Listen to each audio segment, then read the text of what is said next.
Hello everyone, I'm Swati Tyagi, economic tutor, and today we discuss about the few points which are left from the aggregate demand and its related concept.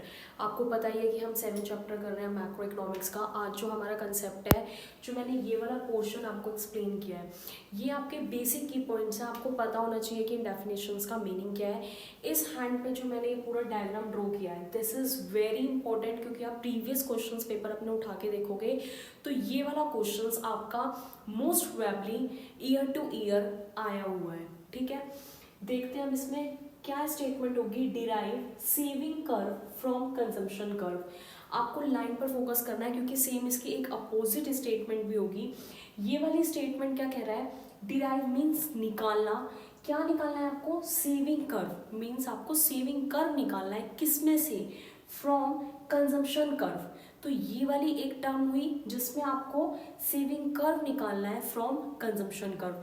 इसका opposite हो जाएगा, आपको बोलेंगे derive consumption curve, तो नीचे consumption curve आ जाएगा from saving curve. अब वो आपको सेविंग में से निकालना होगा।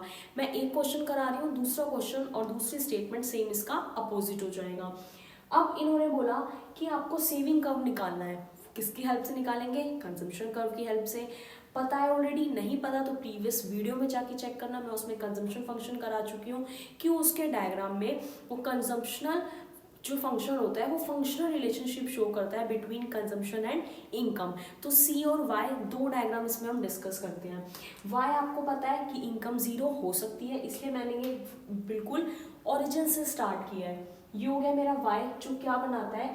45 डिग्री का एंगल भी बनाता है। सी जो मेरा अबव द ओरिजिन स्टार्ट होगा, क्योंकि जो ये इतना पोर्शन है अबव द जो ओरिजिन मैंने स्टार्ट करा है, ये बीच का मेरा पोर्शन इतना क्या होता है? That is autonomous consumption. ये भी मैं प्रीवियस वीडियो में डिस्कस कर चुकी हूँ, तो इतना तो सब लोग बना लोगे कंजम्पशन फंक्शन। बीच वाला जो मिडल पॉइंट है दैट इज ई, आपने उसको इक्विलिब्रियम बोल दिया, मतलब ब्रेक इवन पॉइंट। यहाँ पर क्या हो रहा है? y equals to c. It means अगर आपकी 100 इनकम है तो आपने 100 ही कंज्यूम कर ली, सेव क्या हुआ आपका? 0। अब देखो, मैं यहाँ इस वाले पॉइंट की बात कर रही हूँ, सेविंग कर्व कैसे निकालेंगे। फर्स्ट हो गया, ये आपकी कंजम्पशन कुछ ना कुछ कहीं ना कहीं पॉइंट से स्टार्ट हो रही है, ओरिजिन से ऊपर स्टार्ट हो रही है। तो ये जो इतना पोर्शन है ये कहाँ से कंज्यूम किया है आपने? डिस सेविंग्स में से। इसी वजह से ये जो मेरा सेविंग कर्व मैंने बनाया है, ये मेरा कहाँ से स्टार्ट हो रहा है? नेगेटिव से। ये जितना भी शेडेड पोर्शन है ये सब क्या है? मेरी डिस सेविंग्स। जैसे कि मैं एग्जांपल की हेल्प से आपको समझा देती हूँ। डायग्राम में देखो, इस वाले पोर्शन में क्या हो रहा है? कौन सा डायग्राम आपका ऊपर है? That is c. It means c is greater than y. इसका मतलब क्या हुआ कि आपकी इनकम तो 100 है, जो हमने इस वाले एग्जांपल में भी 100 लिया है। इनकम 100 है, लेकिन आपने कंज्यूम 120 का कर लिया, 20 रुपीज़ एक्स्ट्रा आपने कंज्यूम कर लिए। कहाँ से कंज्यूम करें हैं? डिस सेविंग्स में से, जो ये मेरा शेडेड पोर्शन है, कि आपने जो ऑलरेडी सेविंग्स की हुई थी उसमें से आपने 20 रुपीज़ निकाल लिए, वो माइनस में हो गए, इसलिए हमारा ये यहाँ पर ये ओरिजिन पॉइंट होता है और ये नीचे हमारा नेगेटिव से स्टार्ट है। यहाँ तक पॉइंट हो गया। अब ये जो ई पॉइंट है, इससे मैंने dot dot dot dot dot dot करके एक और पॉइंट निकाल लिया, इसको हम नाम दे देते हैं E1। ठीक है, यहाँ जो E1 अब मैंने ड्रॉ किया है, मतलब 100 इनकम थी, 100 की 100 कंज्यूम कर ली, तो आपका ये सेव क्या हुआ इस पॉइंट पर? 0। अब नेक्स्ट कौन सा डायग्राम ऊपर है? इस वाले में y ऊपर है, it means y greater than c। Income वही 100 है जो इन दोनों में रखी है आपने। 100 आपकी इनकम है, आपने कंज्यूम कम किया है, तो इट मीन्स आपने कंज्यूम 80 रुपीज़ का किया है, तो आपने 20 रुपीज़ क्या कर लिए? सेव। तो इसीलिए ये 0 के बाद अब हमारी सेविंग क्या हो गई? पॉजिटिव हो गई, क्योंकि यहाँ पर आपने 20 रुपीज़ सेव कर लिए हैं। क्लियर हुए? तो देखा जाए आपके यहाँ पर 3 पॉइंट निकलते हैं कंजम्पशन कर्व में से। पहला पॉइंट आपका हुआ before the break even point, जहाँ पर आपका ये वाली कंडीशन हो रही है, C is greater then Y। इस वाले पोर्शन में से सेविंग में से क्या निकल गई? डिस सेविंग, जो ये शेडेड पोर्शन हुआ। नेक्स्ट जो आपका सेकंड पॉइंट है कि ब्रेक इवन पॉइंट, जहाँ पर आपकी इनकम इक्वल्स टू कंजम्पशन है तो सेविंग क्या हुआ 0, ये इक्वल है तो सेविंग इसकी कॉरेस्पॉन्डेंस क्या आ गई 0। थर्ड जो आपका कॉलम बनता है that is after the break even point, यहाँ पर क्या हो रहा है आपका y is greater than c, तो आपने यहाँ पर सेव क्या करना कर दिया स्टार्ट कर दिया, इसी वजह से इस पोर्शन में आपकी सेविंग क्या हो गई पॉजिटिव। एक्सप्लेनेशन बिल्कुल इजी है, आप लिख सकते हो in the above diagram y is the income which makes 45 degree of angle, c is the consumption function, they both intersect at point e, the e point is called the break even point, before the break even point ये वाली condition बताओगे that is c is greater than income, so we consume the more portion from the savings, that's why saving starts from the negative point. On second point, the break even point y equals to c, the entire income is spent on the consumption, so saving is become 0. Corresponding to it we draw the even point on which saving equals to 0. The third case is after the break even point y is greater than c, यहाँ पर भी highlight किया है, it means now you save the some proportion of the increasing income, तो आपने इसमें सब save कर दिया, that's why saving is positive. इसका वाइस वर्सा हो जाएगा तो आप डायग्राम को ये हमारा नीचे आ जाएगा, सेविंग ऊपर चला जाएगा, एक्सप्लेनेशन उसकी बना के लिख दोगे। अब इस हैंड पर आती है कुछ बेसिक टर्म्स जो आपको रिवाइज करनी है, इन पे बहुत ज़्यादा फोकस करने की जरूरत नहीं है, सिर्फ आपको पता होनी चाहिए। फर्स्ट स्टार्ट करते हैं इन्वेस्टमेंट। जब से ये चैप्टर पढ़ा रही हूँ, इस वीडियोज़ में भी जाके देखोगे कि इन्वेस्टमेंट जो हम एडी में भी लेते थे, एडीआई 2 सेक्टर मॉडल की बात करती हूँ तो सी प्लस आई, सी आपको पता है अबव द ओरिजिन स्टार्ट होगा, आई कैसा था हमारा ऑटोनोमस, उसी ऑटोनोमस की बात की गई है। The investment are classified into 2 categories, first is autonomous, the second is induced. कैसे आपको याद रहेगा, उस टाइम तक तो भूल जाओगे। ऑटोनोमस मैंने वर्ड हाईलाइट करा है ऑटो, सारे ऑटो जहाँ भी चल रहे हैं सेम होते हैं, सेम इन कलर होते हैं, 3 टायर्स होते हैं, ठीक है। तो हम ऐसे इसको ले लेते हैं कि ऑटोनोमस जो हमारी सेम है, जो फिक्स रहेगी, इसीलिए जो इसका मैंने डायग्राम ड्रॉ किया है that is horizontal to x axis, कि सबके लिए वो फिक्स्ड है। सेकंड इंड्यूस्ड, शॉर्ट ट्रिक कैसे याद रखोगे, दैट इज इंजेक्शन। इंजेक्शन हर बीमारी के लिए डिफरेंट होते हैं। तो इसका डायग्राम अगर इनकम और इन्वेस्टमेंट हमारा ये है, इनकम बढ़ी इस पोर्शन से यहाँ पर चली गई, यहाँ से यहाँ पर चली गई, तो इन्वेस्टमेंट भी बढ़ जाएगी, इन्वेस्टमेंट भी यहाँ से यहाँ हो जाएगी।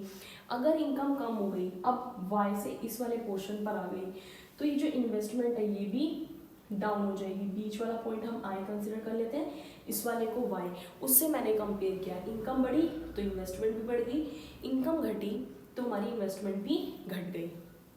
इसमें ऐसे injection induced up and down चलते रहते हैं। डिटर्मिनेंट्स ऑफ इन्वेस्टमेंट, इस इन्वेस्टमेंट को आप कैसे डिटरमाइन करोगे, it further classified into 2 categories. First is MEI, the full form is marginal efficiency of investment. The second is rate of interest.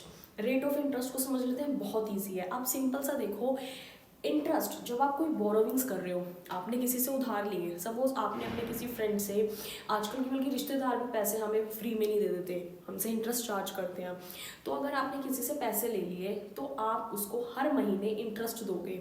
अगर वो ज़्यादा इंटरेस्ट चार्ज करेगा, पैसे लेने से मना कर दोगे, भाई मुझे पैसे नहीं चाहिए, तो बहुत ज़्यादा इंटरेस्ट चार्ज कर रहा है।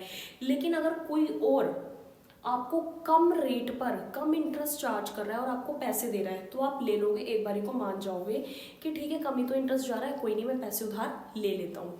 सेम यही चीज़ हो रही है। ROI मीन्स जो इंटरेस्ट रेट आपसे चार्ज किया जा रहा है on borrowings, the underline word is जो आपने उधार लिया है उस पर जो आप इंटरेस्ट पे कर रहे हो। लोन और रेट मैंने इन दो से आपको एक्सप्लेन किया है। रेट अगर इंक्रीज होगा, अभी बात करी, उसने ज़्यादा चार्ज करे आपसे पैसे, आप लेने से मना कर दिया, लोन क्या हो गया डिक्लाइन, आप पीछे हट गए। अब एक और जो आप बंदे के पास गए थे, उसने क्या करा, कम रेट ऑफ इंटरेस्ट चार्ज करा, आप फेवर में चले गए कि कम ही तो इंटरेस्ट है, कोई बात नहीं उठा लेते हैं लोन, तो आप लोन ले लोगे। इट मीन्स इनके बीच में क्या है, इनवर्स या नेगेटिव, आप कुछ भी टर्म यूज कर सकते हो, इनके बीच में एक नेगेटिव रिलेशनशिप है।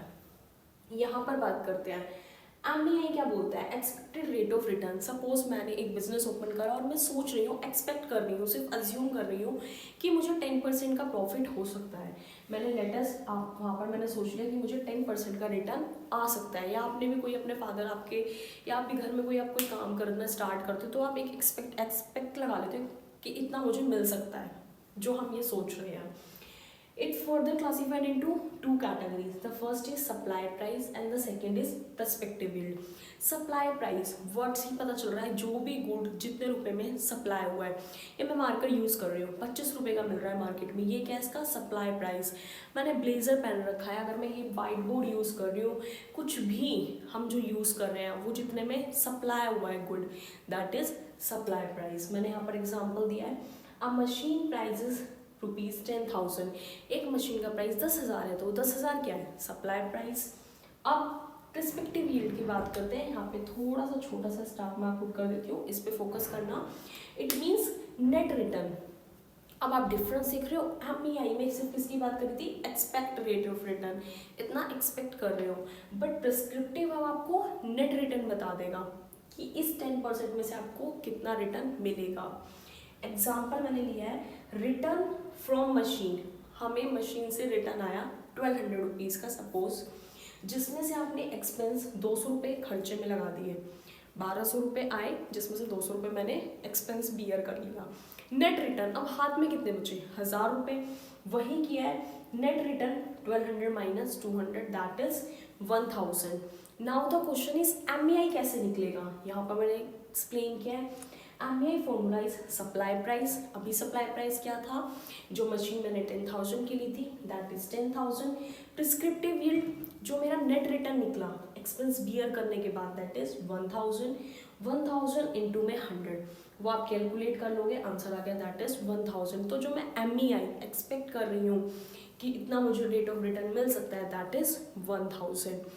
क्लियर हुआ पूरा। सिर्फ आपको ये बेसिक टर्म्स हैं एक बार गो थ्रू करनी है कि ऑटोनॉमस जो अभी तक हम पढ़ते आ रहे हैं, horizontal to x axis, induce जो चेंज हो सकती है, इनकम बढ़ी तो इन्वेस्टमेंट भी बढ़ गई। फिर क्या डिटर्मिनेंट्स हैं, दो हैं, एमईआई और rate of interest. Rate of interest में नेगेटिव रिलेशनशिप है, महंगा रेट चार्ज करोगे तो लोन लेने से मना कर दोगे। एमईआई एक्सपेक्टेड रेट ऑफ रिटर्न है, सप्लाई प्राइस और प्रिस्क्रिप्टिव यील्ड है। सप्लाई प्राइस जितने में गुड सप्लाई हो रहा है, prescriptive yield net return. Example भी आपको क्लियर कर दिया। इन केस अभी भी कुछ डाउट है तो आप कमेंट सेक्शन में कमेंट करके मेरे को बता सकते हो, मैं क्लियर कर दूंगी। Thank you so much.